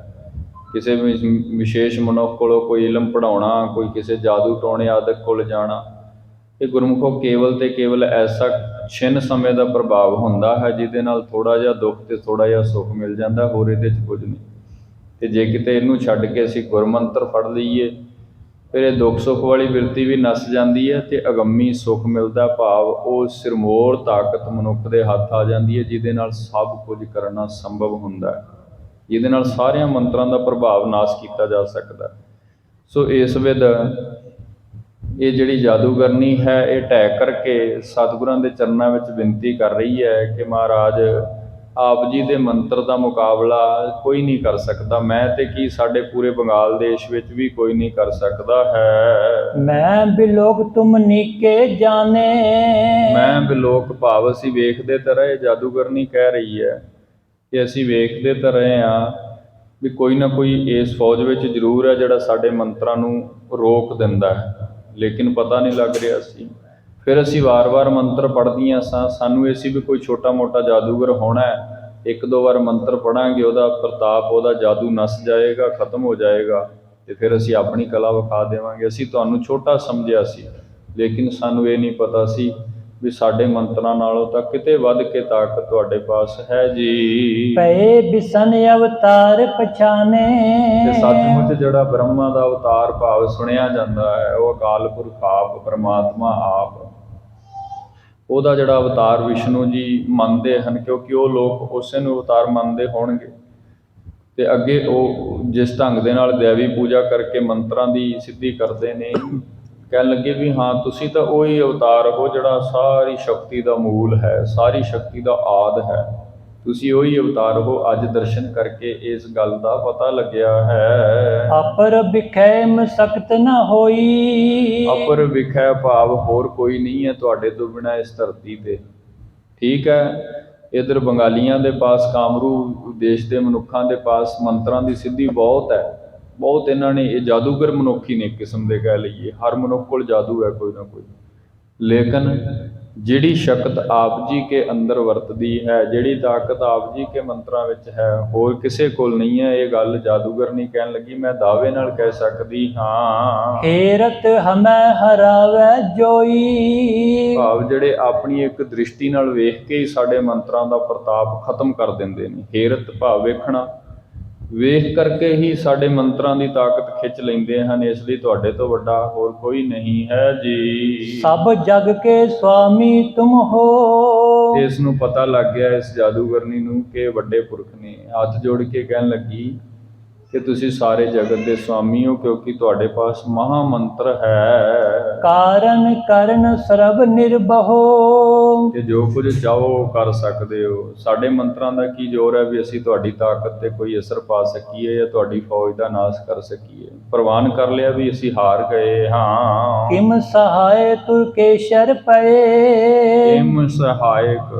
ਭਾਵ ਇੰਨਾ ਦੱਸੋ ਕਿ ਜੇਕਰ ਤੁਸੀਂ ਇਤਨੀ ਵੱਡੀ ਮਹਾਮੰਤਰ ਦੀ ਸਿੱਧੀ ਰੱਖਦੇ ਹੋ ਤੇ ਇਹ ਤੁਰਕੇਸ਼ਰ ਭਾਵ ਜਿਹੜਾ ਤੁਰਕ ਬਾਦਸ਼ਾਹ ਹੈ, ਔਰੰਗਜ਼ੇਬ ਬਾਦਸ਼ਾਹ, ਤੁਸੀਂ ਉਹਦੀ ਸਹਾਇਤਾ ਕਿਉਂ ਕਰ ਰਹੇ ਹੋ? ਕੀ ਕਾਰਨ ਹੈ? ਇਸ ਰਾਜਾ ਪਰ ਚੜ ਕਰ ਆਏ, ਤੇ ਨਾਲ ਫਿਰ ਇਹ ਮੁਹਿੰਮ ਤਾਂ ਜਿਹੜਾ ਹੈ ਔਰੰਗਜ਼ੇਬ ਫਤਿਹ ਕਰਨੀ ਚਾਹੁੰਦਾ ਤੇ ਵਾਰ-ਵਾਰ ਉਹੀ ਇੱਥੇ ਰਾਜੇ ਕਦੇ ਮਾਨ ਸਿੰਘ ਨੂੰ ਕਦੇ ਬਿਸ਼ਨ ਸਿੰਘ ਨੂੰ ਭੇਜਦਾ ਹੈ। ਹੁਣ ਵੀ ਰਾਜਾ ਬਿਸ਼ਨ ਸਿੰਘ ਉਸੇ ਦੇ ਕਹਿਣ ਤੇ ਇੱਥੇ ਆਇਆ, ਲੇਕਿਨ ਤੁਸੀਂ ਇਸ ਰਾਜੇ ਦੇ ਨਾਲ ਆਏ ਹੋ ਜਿਨ੍ਹਾਂ ਨੇ ਸਾਡੇ ਮੰਤਰਾਂ ਨੂੰ ਖਤਮ ਕੀਤਾ ਹੈ, ਸਾਡੀ ਤਾਕਤ ਨੂੰ ਹਰਾ ਦਿੱਤਾ ਹੈ। ਤੁਹਾਡੇ ਆਉਣ ਦਾ ਕੀ ਕਾਰਨ ਹੈ? ਤੁਸੀਂ ਇਸ ਰਾਜੇ ਨਾਲ ਕਿਉਂ ਆਏ ਹੋ? ਹਿੰਦੁਨ ਕੀ ਰਚਿਆ ਕੇ ਯੋਗ, ਤੁਸੀਂ ਇਹਨਾਂ ਹਿੰਦੂਆਂ ਦੀ ਰੱਖਿਆ ਕਰ ਰਹੇ ਹੋ, ਸਾਨੂੰ ਪਤਾ ਲੱਗ ਚੁੱਕਾ ਹੈ ਤੇ ਤੁਸੀਂ ਇਹਨਾਂ ਸਾਰਿਆਂ ਦੀ ਰੱਖਿਅਕ ਬਣੇ ਹੋ ਜੀ। ਇਹ ਅਲੰਬ ਆਪ ਕੇ ਲੋਗ, ਕਿ ਇਹ ਸਾਰੇ ਦੇ ਸਾਰੇ ਜਿਤਨੇ ਵੀ ਹਿੰਦੂ ਹਨ ਇਸ ਤੁਹਾਡੇ ਆਸਰੇ ਹੀ ਹਨ ਤੇ ਇਹਦੇ 'ਚ ਤਾਂ ਕੋਈ ਦੋਰਾਵਾ ਹੀ ਨਹੀਂ ਗੁਰਮੁਖੋ। ਹਿੰਦੂ ਤਾਂ ਕੀ ਇਉਂ ਕਹਿ ਲਈਏ, ਜਦੋਂ ਮਹਾਰਾਜ ਜੀ ਕੇ ਅਸੀਂ ਜੀਵਨ ਨੂੰ ਪੜ੍ਹਦੇ ਹਾਂ, ਤੇਗ ਬਹਾਦਰ ਹਿੰਦ ਦੀ ਚਾਦਰ, ਜਾਂ ਇੱਕ ਕਵੀ ਲਿਖਦਾ ਧੰਨ ਸ਼੍ਰੀ ਗੁਰੂ ਤੇਗ ਬਹਾਦਰ ਸਗਲ ਸਿਸ਼ਟ ਪੈ ਟਾਪੀ ਚਾਦਰ। ਸੋ ਸਤਿਗੁਰੂ ਤਾਂ ਸਾਰਿਆਂ ਦੇ ਹੀ ਰੱਖਿਅਕ ਹਨ, ਸਾਰਿਆਂ ਦੇ ਹੀ ਆਸਰਾ ਹਨ। ਕੋਈ ਵੀ ਆਵੇ ਇੱਥੇ, ਹਿੰਦੂ ਆਵੇ, ਤੁਰਕ ਆਵੇ, ਈਸਾਈ, ਜੈਨੀ, ਬੋਧੀ, ਪਾਰਸੀ, ਕੋਈ ਵੀ ਆਵੇ, ਸ਼ਰਨ ਆ ਜਾਵੇ, ਬਸ ਨਿਮ ਕੇ ਆ ਜਾਵੇ, ਬੇਨਤੀ ਕਰਕੇ ਆ ਜਾਵੇ। ਸਤਿਗੁਰੂ ਤਾਂ ਸਾਰਿਆਂ ਦੇ ਰੱਖਿਅਕ ਹਨ ਤੇ ਸਾਰਿਆਂ ਨੂੰ ਸਹਾਰਾ ਦਿੰਦੇ ਹਨ। ਲੇਕਿਨ ਪੁੱਛਿਆ ਇਸ ਜਾਦੂਗਰਨੀ ਨੇ ਵੀ ਤੁਸੀਂ ਸਹਾਇਤਾ ਕਿਉਂ ਕਰ ਰਹੇ ਹੋ? ਜੀ। ਸੁਨ ਤੋਬਨ ਤ੍ਰੈ ਕੀ ਚਤੁਰਾਈ। ਤੇ ਮਹਾਰਾਜ ਸੱਚੇ ਪਾਤਸ਼ਾਹ ਜੀਆਂ ਨੇ ਨਾ ਇਹਦੇ ਜਿਹੜੇ ਵਚਨ ਹਨ, ਇਹ ਜਾਦੂਗਰਨੀ ਪਿੱਛੇ ਜਾਤ ਕਰਕੇ ਧੋਬਨ ਹੈ, ਇਹਦੇ ਵਚਨ ਸੁਣੇ ਹਨ ਤੇ ਮਹਾਰਾਜ ਇਹ ਵੀ ਜਾਣਦੇ ਹਨ ਵੀ ਇਹਦੇ ਪੁੱਛਣ ਦਾ ਕਾਰਨ ਕੀ ਹੈ, ਕੋਈ ਚਤੁਰਾਈ ਹੈ। ਸ੍ਰੀ ਮੁਖ ਤੇ ਮੁਸਕਾਏ ਗੁਸਾਈ। ਮਹਾਰਾਜ ਨੇ ਮੁਸਕਰਾਉਂਦਿਆਂ ਹੋਇਆਂ, ਕਿਉਂਕਿ ਅੰਤਰਯਾਮੀ ਨੇ ਨਾ ਪੜ੍ਹ ਲੈਂਦੇ ਨੇ ਪਹਿਲਾਂ ਹੀ ਵੀ ਇਹਦਾ ਅੰਦਰ ਕੈਸਾ ਹੈ, ਮੁਸਕਰਾਉਂਦਿਆਂ ਹੋਇਆਂ ਉਸ ਨੂੰ ਉਹਦੇ ਇਸ ਸਵਾਲ ਦਾ ਜਿਹੜਾ ਜਵਾਬ ਹੈ ਆਪਣੇ ਪਾਵਨ ਮੁਖ ਤੋਂ ਬਖਸ਼ਿਆ ਹੈ ਜੀ। ਕਯੋ ਤਿਸੈ ਸਭ ਤੇ ਕਰ ਨਿਆਰੀ। ਫਿਰ ਮਹਾਰਾਜ ਨੇ ਕਿਹਾ, ਆਪਣੇ ਜਿਤਨੇ ਵੀ ਉਹਦੇ ਪਾਸ ਉਸ ਵਕਤ ਸਿਪਾਹੀ ਆਦਿ ਉਹਨੂੰ ਫੜ ਕੇ ਲਿਆਏ ਸਨ, ਖੜੇ ਸਨ, ਮਹਾਰਾਜ ਨੇ ਕਿਹਾ ਕਿ ਭਾਈ ਤੁਸੀਂ ਕੁਝ ਸਮੇਂ ਲਈ ਇਹਨੂੰ ਇੱਥੇ ਇਕੱਲਾ ਸਾਡੇ ਪਾਸ ਛੱਡ ਦਿਓ, ਵੱਖਰਾ ਕਰ ਦਿਓ, ਕਿਉਂਕਿ ਕੋਈ ਜ਼ਰੂਰੀ ਗੱਲ ਉਹਦੇ ਨਾਲ ਕਰਨੀ ਹੈ। ਸੋ ਸਾਰਿਆਂ ਤੋਂ ਵੱਖਰਾ ਕਰਕੇ ਫਿਰ ਆਪਣੇ ਪਵਿੱਤਰ ਮੁਖ ਤੋਂ ਉਸ ਨੂੰ ਇਹ ਬਾਤ ਕਹੀ ਹੈ। ਨਿਪ ਤੁਮਰੇ ਕੋ ਲੇ ਹਕਾਰੀ। ਮਹਾਰਾਜ ਨੇ ਉਸ ਨੂੰ ਇਹ ਗੱਲ ਕਹੀ ਕਿ ਭਾਈ ਵੇਖੋ, ਅਸੀਂ ਤੇ ਸਾਰਿਆਂ ਦੇ ਰਾਖੇ ਹਾਂ, ਅਸੀਂ ਇੱਥੇ ਆਏ ਹਾਂ, ਰਾਜਾ ਬਿਸ਼ਨ ਸਿੰਘ ਦੇ ਨਾਲ ਆਏ ਹਾਂ, ਜ਼ਰੂਰ ਆਏ ਹਾਂ, ਲੇਕਿਨ ਅਸੀਂ ਇਹਨੂੰ ਤੁਹਾਡੇ ਰਾਜੇ ਨੂੰ ਹਰਾਉਣ ਨਹੀਂ ਆਏ, ਅਸੀਂ ਬੰਗਾਲ ਦੇ ਰਾਜੇ ਨੂੰ ਖਤਮ ਨਹੀਂ ਕਰਨ ਆਏ, ਸਾਡਾ ਮਕਸਦ ਨਹੀਂ ਇਹ। ਮਹਾਰਾਜ ਉਸ ਨੂੰ ਇਕੱਲੀ ਨੂੰ ਕਹਿ ਰਹੇ ਨੇ ਗੱਲ, ਕਿਉਂਕਿ ਉਹਨੇ ਵਾਪਸ ਜਾਣਾ ਹੈ ਨਾ, ਜਾ ਕੇ ਹੁਣ ਸਾਰੀ ਗੱਲ ਦੱਸੇਗੀ ਆਪਣੀ ਰਾਜ ਦੇ ਅੰਦਰ। ਸੋ ਮਹਾਰਾਜ ਕਹਿਣ ਲੱਗੇ ਵੀ ਅਸੀਂ ਕਿਸੇ ਨੂੰ ਹਰਾਉਣ ਨਹੀਂ ਆਏ, ਕਿਸੇ ਨੂੰ ਖਤਮ ਕਰਨ ਨਹੀਂ ਆਏ, ਅਸੀਂ ਤਾਂ ਜਿਹੜਾ ਜਾਦੂ ਟੋਣਿਆਂ ਦਾ ਪ੍ਰਭਾਵ ਵਰਤ ਕੇ ਤੁਸੀਂ ਸਭ ਕਿਸੇ ਨੂੰ ਡਰਾਉਂਦੇ ਸੀ, ਤੁਹਾਡੇ ਰਾਜੇ ਨੂੰ ਇੱਥੇ ਆਪਣੇ ਪਾਸ ਬੁਲਾਉਣ ਲਈ ਇਹ ਸਭ ਕੁਝ ਕਰ ਰਹੇ ਹਾਂ। ਇਹ ਜਿਹੜੀ ਮੰਤਰਾਂ ਦੀ ਕਲਾ ਪ੍ਰਗਟ ਕੀਤੀ ਹੈ ਨਾ, ਤੁਹਾਡੇ ਮੰਤਰਾਂ ਦੀ ਤਾਕਤ ਖਤਮ ਹੋਈ ਹੈ। ਇਹ ਵੀ ਇਸੇ ਕਰਕੇ ਹੈ ਵੀ ਜਿਵੇਂ ਕਿਵੇਂ ਜਿਹੜਾ ਤੁਹਾਡੇ ਦੇਸ਼ ਦਾ ਰਾਜਾ ਹੈ ਨਾ, ਕਾਮਰੂ ਦੇਸ਼ ਦਾ ਜਿਹੜਾ ਮੁਖੀ ਰਾਜਾ ਹੈ, ਜਿਹਦੇ ਨਾਲ ਸਰਕਾਰ ਦੀ ਹਮੇਸ਼ਾ ਲੱਗੀ ਰਹਿੰਦੀ ਹੈ, ਔਰੰਗਜ਼ੇਬ ਦੀ ਇੱਧਰੋਂ ਵਾਰ-ਵਾਰ ਰਾਜੇ ਚੜ੍ਹ ਕੇ ਆਉਂਦੇ ਆ, ਅਸੀਂ ਤਾਂ ਇਸ ਤਾਕਤ ਨੂੰ ਵਰਤਾ ਕੇ ਉਹਨੂੰ ਇੱਥੇ ਸੱਦਣਾ ਚਾਹੁੰਦੇ ਹਾਂ। ਸੱਦਣਾ ਕਿਉਂ ਚਾਹੁੰਦੇ ਨੇ, ਉਹਦਾ ਕਾਰਨ ਇਹ ਹੈ ਗੁਰਮੁਖੋ, ਮਹਾਰਾਜੇ ਨਹੀਂ ਚਾਹੁੰਦੇ ਵੀ ਦੋਵੇਂ ਰਾਜੇ ਲੜ ਕੇ ਤੇ ਨਜਾਇਜ਼ ਸਿਪਾਹੀ ਮਾਰੇ ਜਾਣ, ਫੌਜਾਂ ਲੜਦੀਆਂ ਰਹਿਣ ਜਾਂ ਇੱਦਾਂ ਹੀ ਜੰਗਾਂ ਚੱਲਦੀਆਂ ਰਹਿਣ। ਮਹਾਰਾਜ ਚਾਹੁੰਦੇ ਨੇ ਕਿ ਦੋਵਾਂ ਨੂੰ ਬਰਾਬਰ ਬਿਠਾ ਕੇ ਤੇ ਆਪਸੀ ਸੰਧੀ ਕਰਵਾ ਦਿੱਤੀ ਜਾਏ, ਇਹ ਜੰਗ ਹੀ ਖਤਮ ਕਰ ਦਿੱਤੀ ਜਾਏ, ਇਹ ਰੌਲਾ ਹੀ ਮੁਕਾ ਦਿੱਤਾ ਜਾਏ। ਪਰ ਉਹਦੇ ਲਈ ਥੋੜ੍ਹੀ ਬਹੁਤੀ ਕਰਾਮਾਤ ਤਾਂ ਵਿਖਾਉਣੀ ਪੈਣੀ ਹੈ ਨਾ, ਜਦੋਂ ਅਗਲੇ ਮੰਨਣਗੇ ਫਿਰ ਹੀ ਉੱਠ ਕੇ ਆਉਣਗੇ। ਸੋ ਮਹਾਰਾਜ ਨੇ ਉਸ ਨੂੰ ਕਿਹਾ, ਨਿਰਪ ਤੁਮਾਰੇ ਕੋ ਲੇਹੋ ਹਕਾਰੀ, ਵੀ ਜਿਹੜਾ ਤੁਹਾਡੇ ਦੇਸ਼ ਦਾ ਉੱਧਰ ਬੰਗਾਲ ਦਾ ਰਾਜਾ ਹੈ ਨਾ, ਇਉਂ ਕਰੋ ਉਹਨੂੰ ਵੀ ਇੱਥੇ ਸਾਡੇ ਪਾਸ ਜਿਵੇਂ ਕਿਵੇਂ ਲੈ ਆਓ, ਇੱਥੇ ਬੈਠ ਕਰਕੇ ਸਾਰੀ ਵਿਚਾਰ ਅਸੀਂ ਤੁਹਾਡੇ ਨਾਲ ਸਾਂਝੀ ਕਰਾਂਗੇ ਵੀ ਅਸੀਂ ਇਹਨਾਂ ਦੀ ਸਹਾਇਤਾ ਕਿਉਂ ਕਰ ਰਹੇ ਹਾਂ। ਇਮ ਨਿਪਸੋ ਤਿਸ ਦੇਹ ਮਿਲਾਏ। ਇਮ ਨਿਰਪਸਿਓ ਭਾਵ ਇੱਦਾਂ ਨਾ, ਅਸੀਂ ਕੋਈ ਨੁਕਸਾਨ ਨਹੀਂ ਕਰਾਉਣਾ, ਦੋਵਾਂ ਰਾਜਿਆਂ ਨੂੰ ਆਪਸ ਵਿੱਚ ਮਿਲਾ ਦੇਵਾਂਗੇ, ਰਾਜਾ ਬਿਸ਼ਨ ਸਿੰਘ ਨੂੰ ਤੇ ਉਧਰ ਕਾਮਰੂ ਦੇਸ਼ ਦਾ ਜਿਹੜਾ ਮੁਖੀ ਰਾਜਾ ਹੈ ਉਸ ਨੂੰ ਆਪਸ ਵਿੱਚ ਮਿਲਾਵਾਂਗੇ ਜੀ। ਦੈਵ ਕੀ ਦੁਬਦਾ ਦੂਰ ਕਰਾਏ। ਦਵੈ ਕੀ ਦੁਬਦਾ ਭਾਵ ਇਹਨਾਂ ਦੋਵਾਂ ਦੇ ਵਿੱਚ ਜਿਹੜੀ ਇਹ ਦੁਬਦਾ ਪਈ ਹੋਈ ਹੈ, ਜਿਹਦੇ ਕਰਕੇ ਇਹ ਵਾਰ-ਵਾਰ ਜੰਗ ਲੱਗ ਜਾਂਦੀ ਹੈ, ਫੌਜਾਂ ਚੜ੍ਹ ਆਉਂਦੀਆਂ ਨੇ, ਲੜਾਈਆਂ ਝਗੜੇ ਚੱਲਦੇ ਨੇ, ਕਿਉਂਕਿ ਸਤਿਗੁਰੂ ਤਾਂ ਕਦੇ ਚਾਹੁੰਦੇ ਹੀ ਨਹੀਂ ਵੀ ਕੋਈ ਦੇਸ਼ ਦਾ ਰਾਜਾ ਆਪਸ ਵਿੱਚ ਲੜੇ, ਸੰਸਾਰ ਵਿੱਚ ਕਿਤੇ ਕੋਈ ਲੜਾਈ ਹੋਵੇ। ਮਹਾਰਾਜ ਤਾਂ ਕਹਿੰਦੇ ਨੇ ਅਮਨ ਚੈਨ ਹੋਵੇ, ਸ਼ਾਂਤੀ ਹੋਵੇ, ਆਨੰਦ ਨਾਲ ਮਨੁੱਖ ਇੱਥੇ ਆਪਣਾ ਜੀਵਨ ਜੀਵੇ, ਐਨ ਸੁੱਖ ਵਾਲਾ ਜੀਵਨ ਮਨੁੱਖ ਦੇ ਪਾਸ ਹੋਵੇ। ਲੜ ਘੁਲ ਕੇ ਜੀਵਨ ਦਾ ਨਾਸ ਕਰਨਾ ਇਹ ਕੋਈ ਸਿਆਣਪ ਵਾਲਾ ਕੰਮ ਥੋੜ੍ਹਾ ਇਹਨਾਂ ਗੁਰਮੁਖੋ। ਸੋ ਇਸ ਵਿੱਚ ਮਹਾਰਾਜ ਕਹਿੰਦੇ ਹਨ ਕਿ ਅਸੀਂ ਚਾਹੁੰਦੇ ਹਾਂ ਵੀ ਤੁਹਾਡੇ ਵਾਲਾ ਰਾਜਾ ਵੀ ਇੱਥੇ ਸਾਡੇ ਪਾਸ ਆਵੇ, ਇੱਧਰੋਂ ਰਾਜਾ ਬਿਸ਼ਨ ਸਿੰਘ ਸਾਡੇ ਪਾਸ ਹੈ, ਦੋਵਾਂ ਨੂੰ ਬਿਠਾ ਲਵਾਂਗੇ। ਇਹਨਾਂ ਦੇ ਵਿੱਚ ਜਿਹੜੀ ਵਿਰੋਧਤਾ ਹੈ ਜਾਂ ਜਿਨ੍ਹਾਂ ਗੱਲਾਂ ਕਰਕੇ ਦੋਵਾਂ ਦੀ ਦੁਬਧਾ ਵਧੀ ਹੋਈ ਹੈ, ਇੱਥੋਂ ਤੱਕ ਜੰਗੀ ਪੱਧਰ ਤੱਕ ਕੰਮ ਪਹੁੰਚਿਆ ਪਿਆ, ਉੱਧਰ ਤੁਸੀਂ ਲੜ ਰਹੇ ਹੋ, ਇੱਧਰ ਇਹ ਲੜ ਰਹੇ ਹੋ, ਫੌਜਾਂ ਮਰ ਰਹੀਆਂ ਨੇ, ਸਿਪਾਹੀ ਖਤਮ ਹੋ ਰਹੇ ਨੇ, ਨੁਕਸਾਨ ਹੋ ਰਿਹਾ, ਦੋਵੇਂ ਦੇਸ਼ ਨਾਸ ਹੋ ਰਹੇ ਨੇ। ਅਸੀਂ ਦੋਵਾਂ ਦੀ ਦੁਬਧਾ ਨੂੰ ਖਤਮ ਕਰਨਾ ਚਾਹੁੰਦੇ ਹਾਂ ਤੇ ਜੇ ਕਿਤੇ ਸਿਆਣਪ ਵਰਤੋ, ਇੱਥੇ ਆਓ, ਬੈਠੋ, ਜਿਹੜਾ ਵਿਚਾਲੇ ਦਾ ਫੈਸਲਾ ਹੈ ਉਹ ਅਸੀਂ ਆਪ ਵਿੱਚ ਵਰਤ ਕੇ ਕਰਵਾ ਦੇਵਾਂਗੇ। ਇਸ ਵਿੱਚ ਮਹਾਰਾਜ ਨੇ ਨਾ ਅਜੇ ਇਹ ਗੱਲ ਕੇਵਲ ਤੇ ਕੇਵਲ ਉਸ ਇਸਤਰੀ ਨੂੰ ਕਹੀ ਹੈ ਜੀ। ਰਾਖੈ ਸਮ ਹਮ ਤਾਹੇ ਨ ਮਾਰੈ। ਤੇ ਇਦਾਂ ਹੀ ਰੱਖਾਂਗੇ, ਜਿਵੇਂ ਰਾਜਾ ਬਿਸ਼ਨ ਸਿੰਘ ਦੀ ਸਹਾਇਤਾ ਕਰ ਰਹੇ ਹਾਂ ਨਾ ਅਸੀਂ, ਉਸੇ ਤਰ੍ਹਾਂ ਹੀ ਤੁਹਾਡੇ ਰਾਜੇ ਨੂੰ ਵੀ ਰੱਖਾਂਗੇ। ਮਾਰਦੇ ਨਹੀਂ, ਕੋਈ ਦੰਡ ਦੇਣ ਨਹੀਂ ਆਏ ਉਹਨੂੰ, ਨਾ ਹੀ ਅਸੀਂ ਚਾਹੁੰਦੇ ਹਾਂ ਕਿਸੇ ਨੂੰ ਕੋਈ ਦੰਡ ਮਿਲੇ। ਸਾਡੀ ਤੇ ਮਨਸ਼ਾ ਹੀ ਨਹੀਂ ਵੀ ਨਾ ਰਾਜਾ ਬਿਸ਼ਨ ਸਿੰਘ ਦੀ ਫੌਜ ਦਾ ਕੋਈ ਸਿਪਾਹੀ ਮਰੇ ਤੇ ਨਾ ਤੁਹਾਡੀ ਫੌਜ ਦਾ ਕੋਈ ਨੁਕਸਾਨ ਹੋਵੇ, ਨਾ ਤੁਹਾਡੇ ਦੇਸ਼ ਦਾ ਕੋਈ ਨੁਕਸਾਨ ਹੋਵੇ। ਦੋਵਾਂ ਨੂੰ ਬਰਾਬਰ ਰੱਖਾਂਗੇ ਤੇ ਬਿਲਕੁਲ ਅਮਨ ਸ਼ਾਂਤੀ ਆਨੰਦ ਰਹੇਗਾ। ਕੋਈ ਕਿਸੇ ਕਿਸਮ ਦੀ ਲੜਾਈ ਤਕਰਾਰ ਅਸੀਂ ਨਹੀਂ ਚਾਹੁੰਦੇ ਹਾਂ। ਨਿਜ ਦਾਸਨ ਕੇ ਕਾਜ ਸੁਧਾਰੈ। ਅਸੀਂ ਤੇ ਆਪਣੇ ਸੇਵਕਾਂ ਦੇ ਸਦੀਵ ਕਾਜ ਇਦਾਂ ਹੀ ਸੁਧਾਰ ਦਿੰਦੇ ਹਾਂ ਜੀ। ਸੁਨ ਤੋਬਨ ਜੋਬਨ ਯੁਤ। ਫਿਰ ਇਹ ਜਿਹੜੇ ਬਚਨ ਹਨ ਨਾ ਉਸ ਜਾਦੂਗਰਨੀ ਧੋਬਨ ਨੇ ਮਹਾਰਾਜ ਜੀ ਕੇ ਸੱਚੇ ਪਾਤਸ਼ਾਹ ਜੀ ਕੇ ਮੁਖ ਤੋਂ ਸੁਣੇ ਹਨ। रहो बैठ चित तो कर जहाँ ਫਿਰ ਕੁਝ ਸਮਾਂ ਮਹਾਰਾਜ ਜੀ ਕੇ ਪਾਸ ਬੈਠੀ ਰਹੀ, ਦੀਦਾਰ ਪਾਇਆ, ਫਿਰ ਵਾਪਸ ਜਾਣ ਦੇ ਲਈ ਇਜਾਜ਼ਤ ਮੰਗੀ ਹੈ। सब कुटुंब को लेहो बुलाए। ਮਹਾਰਾਜ ਸੱਚੇ ਪਾਤਸ਼ਾਹ ਜੀ ਨੇ ਫਿਰ ਕਿਹਾ ਕਿ ਵੇਖੋ, ਜੇ ਤੁਸੀਂ ਆਪਣੇ ਰਾਜ ਵਿੱਚ ਜਾਣਾ ਹੈ ਨਾ, ਆਪਣੇ ਜਿਤਨੇ ਵੀ ਮੁਖੀ ਰਾਜੇ ਸਹਿਤ ਪੈਰੋਕਾਰ ਨੇ ਉਹਨਾਂ ਨੂੰ ਇੱਥੇ ਸੱਦ ਲਓ, ਸਾਡੇ ਪਾਸ ਬੈਠੋ, ਬੈਠ ਕਰਕੇ ਹੀ ਇਹ ਜੰਗ ਖਤਮ ਹੋ ਸਕਦੀ ਹੈ। बसो सदा निज गृह को पाए। ਫਿਰ ਜੇ ਜੰਗ ਮੁੱਕ ਗਈ ਫਿਰ ਤੁਸੀਂ ਵੀ ਅਮਨ ਚੈਨ ਨਾਲ ਬੈਠੋ ਤੇ ਇਹ ਵੀ ਵਾਰ-ਵਾਰ ਫੌਜ ਲੈ ਕੇ ਨਾ ਆਉਣ। ਸੋ ਇਸ ਵੇਲੇ ਨਾ ਸਤਿਗੁਰੂ ਚਾਹੁੰਦੇ ਹਨ ਵੀ ਦੋਵਾਂ ਦੇਸ਼ਾਂ ਦੇ ਰਾਜ ਦੇ ਰਾਜਿਆਂ ਦੀ ਸੰਧੀ ਹੋ ਜਾਏ, ਜੋ ਆਉਣ ਵਾਲੇ ਸਮੇਂ ਲਈ ਸਦਾ ਦੇ ਲਈ ਇਹ ਜੰਗ ਖਤਮ ਹੋ ਜਾਏ। ਇਹ ਗੁਰੂ ਕੀ ਬਖਸ਼ਿਸ਼ ਹੈ ਗੁਰਮੁਖੋ, ਕਿਉਂਕਿ ਗੁਰਦੇਵ ਨਹੀਂ ਚਾਹੁੰਦੇ ਕਿਸੇ ਦੇ ਪ੍ਰਾਣ ਹਾਣੇ ਜਾਣ, ਕੋਈ ਖਤਮ ਕੀਤਾ ਜਾਏ। ਸੋ ਸਤਿਗੁਰਾਂ ਨੇ ਆਪਣੀ ਕਲਾ ਵਿਖਾ ਕਰਕੇ, ਆਪਣੀ ਮੰਤਰ ਦੀ ਸਿੱਧੀ ਵਿਖਾ ਕਰਕੇ ਇੱਕ ਵਾਰ ਉਹਨਾਂ ਦੇ ਮੰਤਰ ਨੂੰ ਨਾਸ਼ ਕੀਤਾ, ਫਿਰ ਉਹਨਾਂ ਨੂੰ ਆਪਣੀ ਕਲਾ ਦੇ ਰਾਹੀਂ ਆਪਣੇ ਪਾਸ ਬੁਲਾਇਆ, ਫਿਰ ਇਹ ਸੰਧੀ ਹੁੰਦੀ ਹੈ। ਸੋ ਇਤਿਹਾਸ ਦਾ ਪ੍ਰਸੰਗ ਥੋੜ੍ਹਾ ਲੰਬੇਰਾ ਹੈ, ਯਤਨ ਕਰਾਂਗੇ ਇਸੇ ਤਰ੍ਹਾਂ ਵਿਸਤਾਰ ਸਹਿਤ ਸਾਰੀ ਕੜੀ ਆਪ ਸੰਗਤਾਂ ਦੇ ਨਾਲ ਸਾਂਝੀ ਕਰਨ ਦਾ ਜੀ। ਅੱਜ ਇਤਨੀਆਂ ਬਿਨਤੀਆਂ ਪ੍ਰਵਾਨ ਕਰਿਓ, ਸਮਾਂ ਹੋ ਚੁੱਕਾ। ਆਓ ਹੁਣ ਗੁਰਬਾਣੀ ਦੇ ਕੀਰਤਨ ਸਰਵਣ ਕਰੀਏ। ਵਿਚਾਰਾਂ ਕਰਦਿਆਂ ਹੋਈਆਂ ਅਣਗਿਣਤ ਭੁੱਲਾਂ ਗੁਰਦੇਵ ਗੁਰੂ ਕੀ ਸੰਗਤ ਬਖਸ਼ਣ ਜੋਗ ਹੈ, ਜਾਣ ਸਮਝ ਕੇ ਬਖਸ਼ ਲੈਣਾ। ਆਓ ਗੁਰੂ ਫਤਿਹ ਨਾਲ ਸਾਂਝ ਪਾਈਏ, ਰਸਨਾ ਪਵਿੱਤਰ ਕਰਨੀ। ਫਤਿਹ ਪ੍ਰਵਾਨੋ। ਵਾਹਿਗੁਰੂ ਜੀ ਕਾ ਖਾਲਸਾ, ਵਾਹਿਗੁਰੂ ਜੀ ਕੀ ਫਤਿਹ।